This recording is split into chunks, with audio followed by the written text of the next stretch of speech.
Hello and welcome back to the channel, I guess. Yeah, it's dyno day, which is a checkout for the car more than anything.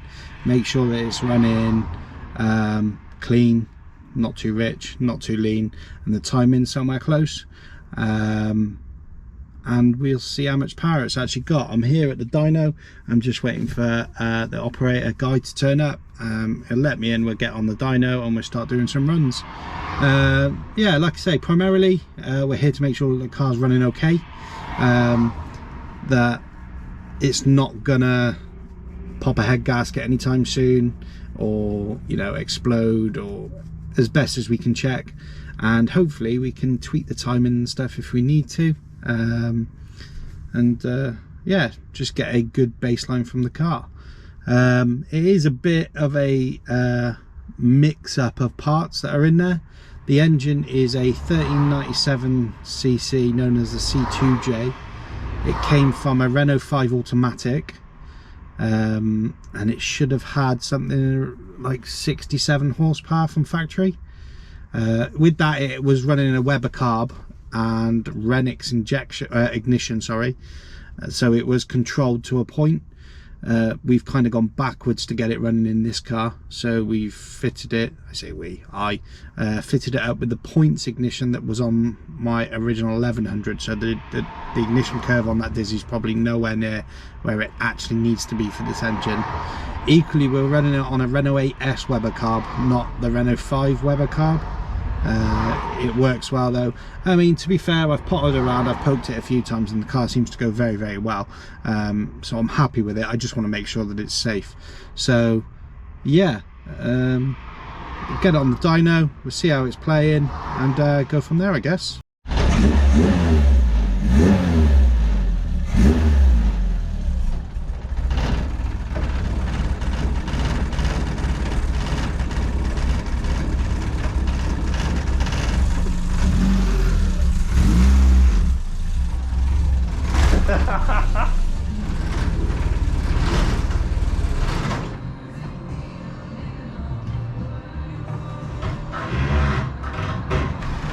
It's in the hole.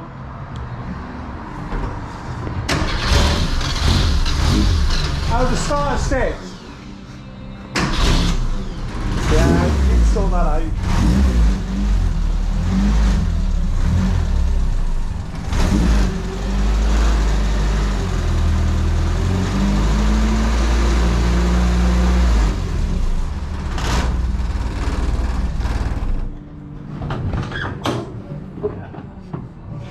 Joe is in with like a couple of mil clearance on the back.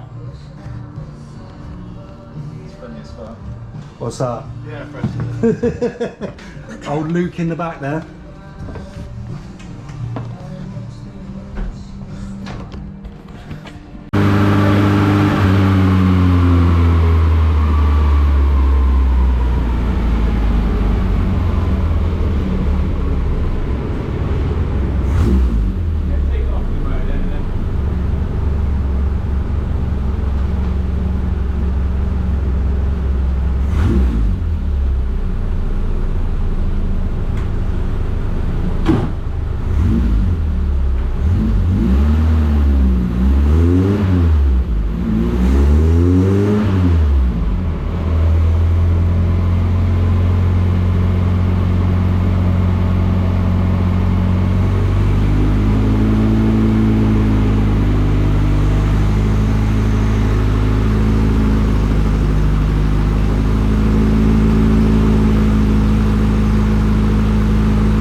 Hi Guy. Yeah. Hi Luke at the back there. 63 horsepower, 93 foot-pound of torque. That's savage, Ray. I'm looking at that top there. Where are we looking at? 82. That's good. Yeah.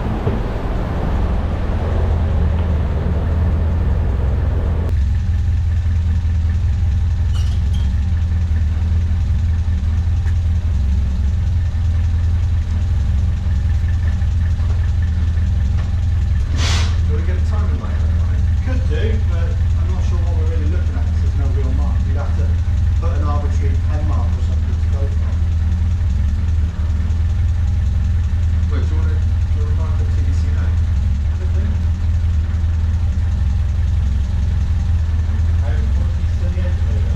Hey? What do you need to turn the engine over?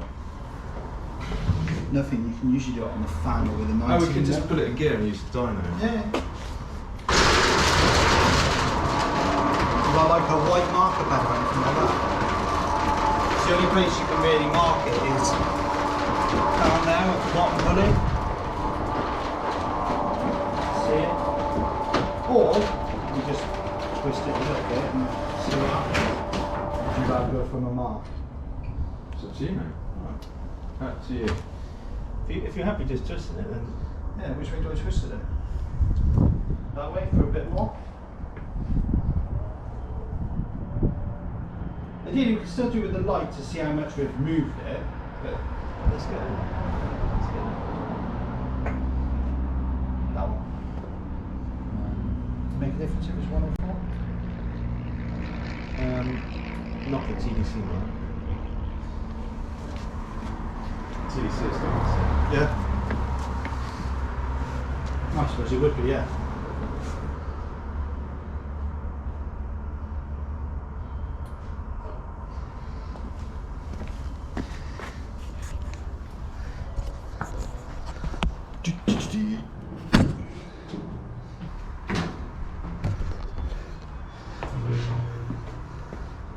So what we're trying to do is actually mark up some sort of timing reference, and then we're going to adjust the dizzy from there and see if it gains us any more power. It might not. The timing mark isn't there on this engine because it's meant for a Renault 5 with a timing mark on the flywheel, which is tucked down there in the gearbox, so we haven't got that anymore. So we're going to make a mark up here with, we've moved number 4 to pretty much near the top, so it'll be roughly there. But yeah, we're going to use it for moving the dizzy from wherever it is at the moment and see if there's an increase or decrease in performance. Fingers crossed we get a bit more. It's doing okay. I think we've hit 64, 65. Where are we at? 65 horsepower so far.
I don't know who made them wheels, but that back one over there's buckled to fuck. 3 days later. Bear me, there's a car getting quite close. Let's speed up a bit.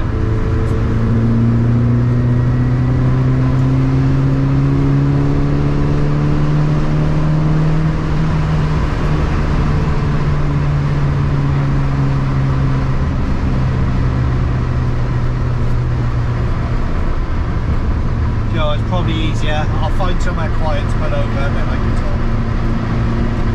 talk. So no, welcome back. I pulled over so you can actually hear me. It's a few days after the dyno. It did really well.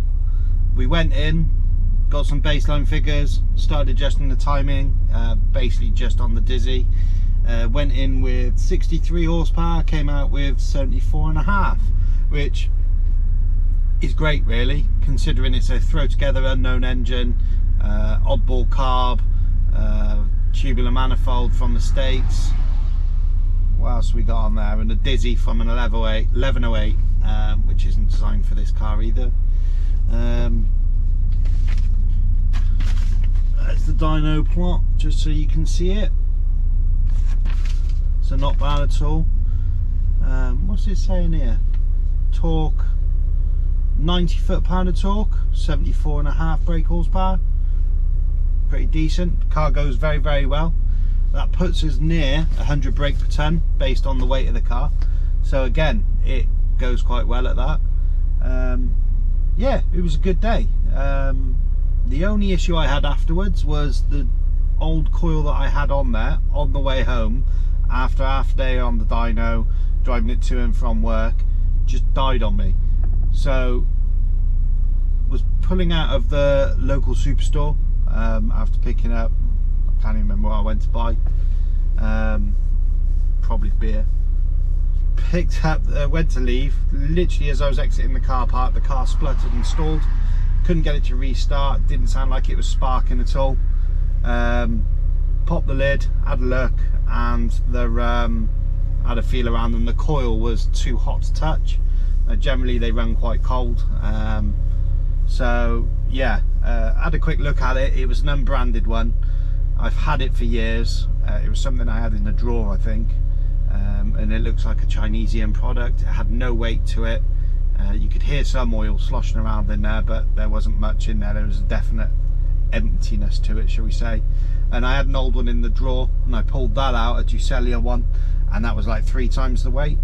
So I did order myself a new Valio one, which I've chucked on, and the car's running perfectly fine since. So we'll leave that on, and I'll keep the Ducelia one in the glove box or something on long trips just in case. But yeah, other than that, car's going great. I'm happy with it.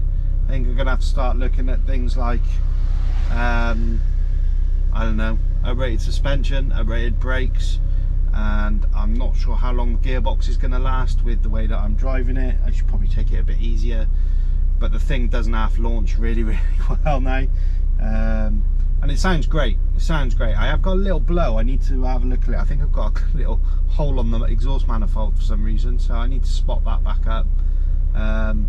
But it sounds great, goes great. I'm really happy with it. And yeah, it's no Gordini. I think Gordini's had 95 or more horsepower, but it's definitely got a bag of torque that makes it goes loads better than it ever has when it had 40ish horsepower. So keeps up with traffic perfectly fine. Gearbox is a little bit short with screaming when you're getting close to 70-80 mile an hour. So we may look at that in the future, but for now I'm actually probably going to just do a few more mods over winter, not use her that much, but it'll be ready for spring next year to come out, get used and abused. We'll take it to a few shows. I might even try and run it at the hill at Shalsley Walsh for a giggle.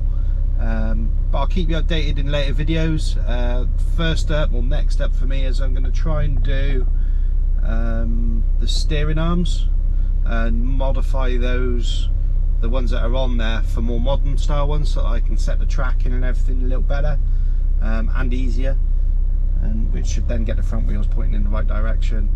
And we'll be looking at other bits and bobs as we go, so feel free, and if you would like, to like and subscribe, follow for later updates. We will be doing more. I am going to be flitting back to doing some more stuff on the Clio 4 RS, which is a bit more modern, so if you're into modern Renault stuff as well, have a look at those videos. But for now, thanks for watching, really appreciate it, hope you like the content, and I'll catch you in the next video.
Blah.